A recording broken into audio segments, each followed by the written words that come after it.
Mr. President, Dr. Biden, Madam Vice President, Mr. Emhoff, Americans, and the world. When day comes, we ask ourselves, where can we find light in this never-ending shade? The loss we carry, a sea we must wade. We've braved the belly of the beast.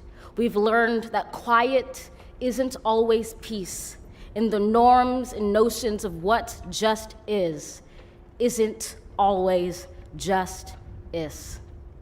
And yet the dawn is ours before we knew it. Somehow we do it. Somehow we've weathered and witnessed a nation that isn't broken, but simply unfinished. We, the successors of a country and a time where a skinny black girl descended from slaves and raised by a single mother can dream of becoming president, only to find herself reciting for one.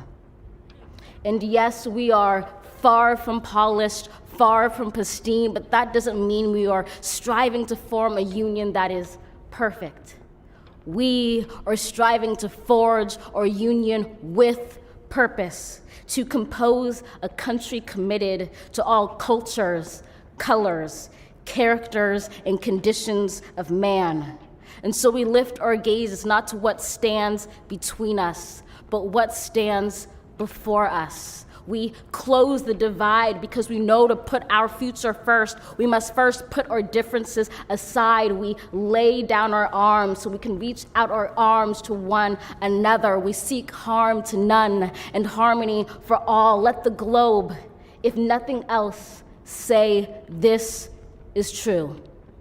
That even as we grieved, we grew, that even as we hurt, we hoped, that even as we tired, we tried, that we'll forever be tied together, victorious, not because we will never again know defeat, but because we will never again sow division.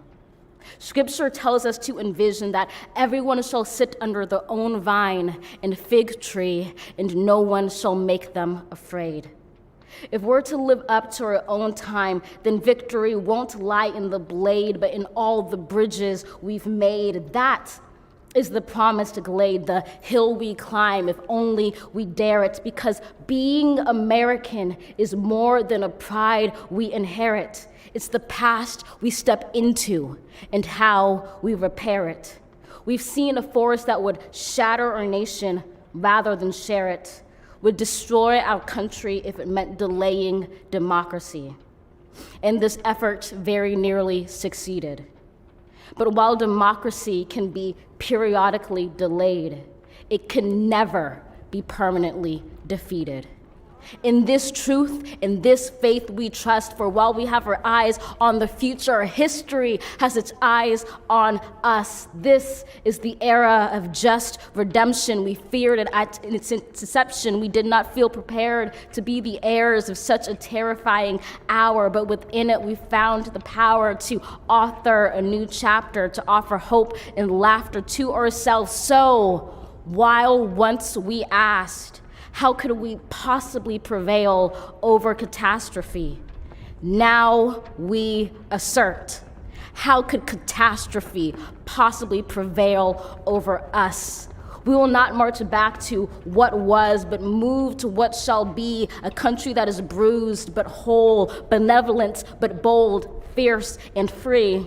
We will not be turned around or interrupted by intimidation, because we know our inaction and inertia will be the inheritance of the next generation. Our blunders become their burdens, but one thing is certain.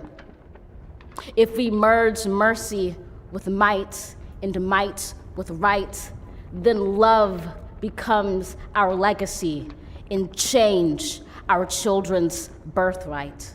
So let us leave behind a country better than the one we were left. With every breath from my bronze-pounded chest, we will raise this wounded world into a wondrous one. We will rise from the gold-limbed hills of the West. We will rise from the windswept Northeast, where our forefathers first realized revolution. We will rise from the lake-rimmed cities of the Midwestern states. We will rise from the sun-baked South. We will rebuild, reconcile, and recover in every known nook of our nation, in every corner called our country. Our people, diverse and beautiful, will emerge battered and beautiful. When day comes, we step out of the shade, aflame and unafraid. The new dawn blooms as we free it. For there is always light, if only we're brave enough to see it, if only we're brave enough to be it.